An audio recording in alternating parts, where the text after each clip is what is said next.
Hello, আসসালামু আলাইকুম guys, কেমন আছেন সবাই? আশা করি সবাই ভালো আছেন। তো আজকে আপনাদের মাঝে আরেকটা রেসিপি নিয়ে আসলাম।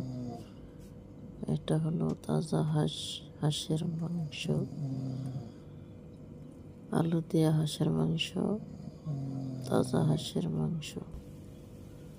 হাঁসের মাংস কে খেতে পছন্দ করেন চলে আসুন। তো কে কোথা থেকে দেখছেন কমেন্ট বক্সে জানাবেন। তো কেমন আছেন আপনারা? আশা করি সবাই ভালো আছেন। কথা বলতে বলতে আপনাদের সাথে আমার রান্নাটা হয়ে গেল প্রায় শেষের দিকে। তো